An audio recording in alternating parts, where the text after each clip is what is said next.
आज हम माजी के झरोकों से ऐसे लम्हात चुराने जा रहे हैं जिनमें पाकिस्तानी मायनाज फिल्म डायरेक्टर्स का काम और लाजवाल हिदायतकारी छुपी है। जी बिल्कुल, ये वो तमाम 6 नाम हैं जिन्होंने पाकिस्तानी फिल्म इंडस्ट्री के शुरुआती दौर में अपनी मेहनत से अपने काम का लोहा मनवाया। लेकिन ये तमाम लोग गुमनामी की मौत की आगोश में रहे, जिन्होंने फिल्म इंडस्ट्री को अपने खून समेत वो सब कुछ दिया जिसकी इस इंडस्ट्री को जरूरत थी। शायद इन हिदायतकारों को फरामोश किया गया या इनके साथ वो सलूक रवा नहीं रखा गया जिसके वो हकदार थे। पाकिस्तानी सिनेमा की तारीख में कई हिदायतकारों ने अहम किरदार अदा किया, जिन्होंने अपने दौर की फिल्मों को एक नया रंगो रूप दिया और इंडस्ट्री में इनकलाब बर्पा किया। उनमें कुछ नाम ऐसे हैं जो अपने वक्त के बेताज बादशाह थे और उनकी हिदायतकारी ने सिनेमा को एक नई सिमत दी। उनमें सबसे पहला नाम माजी के मायनाज डायरेक्टर इल्ताफ हुसैन का है। जी बिल्कुल, इल्ताफ हुसैन वही हिदायतकार हैं जिन्होंने पाकिस्तानी सिनेमा के इब्तदाई दिनों में अपनी बसीरत और शानदार काम के जरिए एक मजबूत बुनियाद रखी। दूसरे नंबर पर अनवर कमाल पाशा आते हैं, जिन्होंने न सिर्फ पाकिस्तानी फिल्मों को नई जिंदगी दी बल्कि अपने काम के जरिए इस शोबे में खुद को एक अजीम हिदायतकार के तौर पर मनवाया।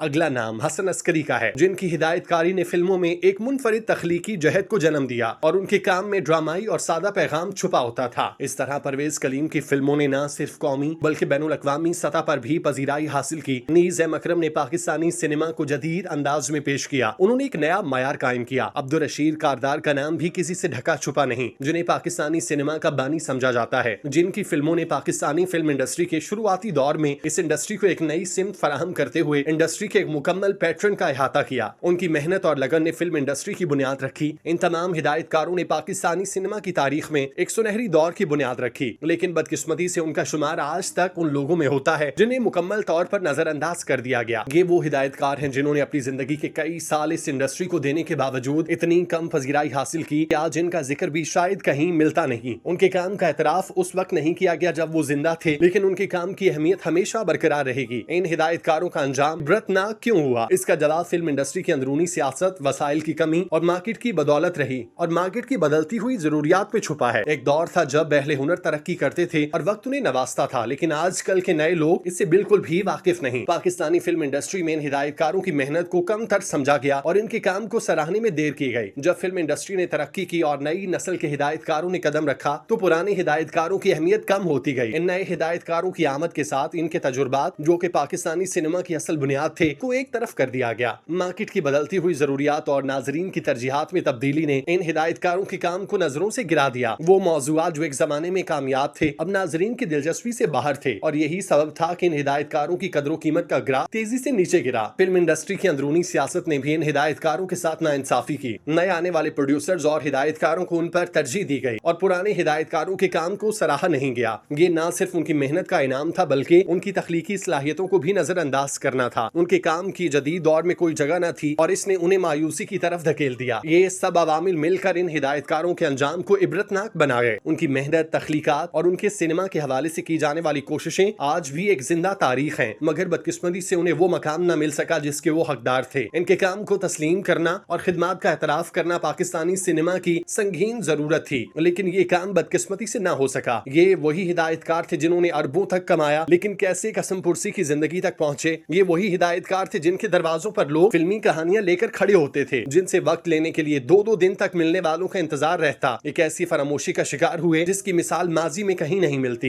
इन हिदायतकारों का अंजाम इस बात का खुमाज है कि पाकिस्तानी फिल्म इंडस्ट्री में मौजूद सियासत, वसाइल की कमी और मार्केट की बदलती तरजीहात ने इस मैदान में बहुत से अजीम हुनरमंदों को नजरअंदाज किया। ये एक इबरतनाक हकीकत है। हालांकि उन्होंने इस इंडस्ट्री को वो कुछ दिया जो इसकी कामयाबी के लिए जरूरी था। आज इन हिदायतकारों को याद करने की जरूरत है ताकि पाकिस्तानी सिनेमा के सुनहरी दौर को दोबारा जिंदा किया जा सके और इनकी खिदमत का मुनासिब एतराफ किया जा सके। इल्ताफ हुसैन की बात करें तो वो 1949 को पैदा हुए। उन्होंने खामोश रहो, जाबिर खान, चौधरी बादशाह, साहब जी, बेयारी, लेडी और डाकूते इंसान जैसी लाजवाल फिल्में देकर इस इंडस्ट्री की आबियारी की, लेकिन आखिरकार इल्ताफ हुसैन भी चंद माह कबल लाहौर में गुमनामी की जिंदगी बसर करके हाल के हकीकी से जा मिले। उन्हें किसी ने नहीं पूछा कि वो किस हाल में हैं। वहीं दूसरी जानिब पाकिस्तानी फिल्म इंडस्ट्री के पायनियर समझे जाने वाले अनवर कमाल पाशा थे। उनके साथ भी यही हुआ। पंजाबी फिल्मों के डायरेक्टर्स और लॉबिंग सिस्टम ने उन्हें भी 80 की दिहाई में फरामोश कर दिया। एक ऐसा हिदायतकार जिसने दुपट्टा, कातिल, चंद माही, सरफरोश, वतन, साजिश, दो आंसू, शहदा और वहशी गुजर जैसे तारीखी प्रोजेक्ट्स में हिदायतकारी की, जिनका अपने जमाने में तोती बोलता था। माजी की बड़ी बड़ी अदाकाराएं उनका पानी भरती थीं। लाहौर की गलियों में ही गर्क हो गया। आगा हसन अस्करी भी पाकिस्तानी फिल्म इंडस्ट्री के गोल्डन इरा का वो नाम थे जिन्होंने लॉलीवुड पर राज राज किया। उनके मशहूर फिल्मों में खून पसीना, वहशी जट, कानून, सुलाखें, आग, किनारा, तूफान, हीरा, सर धड़ की बाजी और अकबर खान शामिल हैं। ये वही फिल्में हैं जो सिनेमा के भर जाने की जमानत हुआ करती थी। लोग हसन अस्करी का नाम सुनकर जौक दर जौक सिनेमा का रुख करते, लेकिन उनके साथ भी वही हुआ जो इस धरती के किसी भी फनकार के साथ होता है। हसन अस्करी गो के इंडस्ट्री से मुंसलिक रहे, लेकिन उनकी कदरों कीमत का अंदाजा लगाने वालों की तादाद में खासी हद तक कमी वाकई हुई और वो भी 2023 में गुमनामी में चल बसे। मजीद आगे बढ़े तो बाजार हुस्न जैसे यादगार और तारीखी प्रोजेक्ट्स का हिस्सा रहने वाले लिखारी और हिदायतकार परवेज कलीम का काम भी अपनी खास अहमियत रखता है। परवेज कलीम ने बुढ़ापे में इंतहाई मुश्किल वक्त गुजारा। जब इंडस्ट्री और दौर तब्दील हुआ तो उन्हें पैसे की खातिर कराची जाना पड़ा और स्पोर्टिंग रोल्स तक करने पड़े। जिल्ले शाह, मुझे चांद चाहिए, मूसा खान और पहला सजदा जैसे प्रोजेक्ट्स के डायरेक्टर को ऐसे फरामोश करना यकीनन अंधोनाक अमल है जिस पर जितनी हो सके मुजम्मत करनी चाहिए। गुजरांवाला से ताल्लुक रखने वाले बाकमाल लेकिन अंडररेटेड हिदायतकार एम अकरम की बात करें तो एम अकरम ने बहुत कम उम्र में ही हिदायतकारी शुरू कर दी थी और लाहौर की पंजाबी फिल्मों के दबंग हिदायतकार माने जाते थे। उनकी मायनाज फिल्मों में घर जवाई, चढ़दा सूरज, सुल्तान, सीधा रास्ता और खुददार शामिल हैं। वो 2 बार निगार अवार्ड याफ्ता भी हैं। माजी के इंडियन अदाकार और हिदायतकार अब्दुल रशीद कारदार ने अपनी फिल्मी करियर का आगाज भारत से किया। बाद 1947 की माइग्रेशन के बाद पाकिस्तान मुकीम हुए और बतौर हिदायतकार सामने आए। उनकी मशहूर मारूफ फिल्मों में हुस्न का डाकू, औरत का प्यार, फरेबी डाकू, हीर रांझा,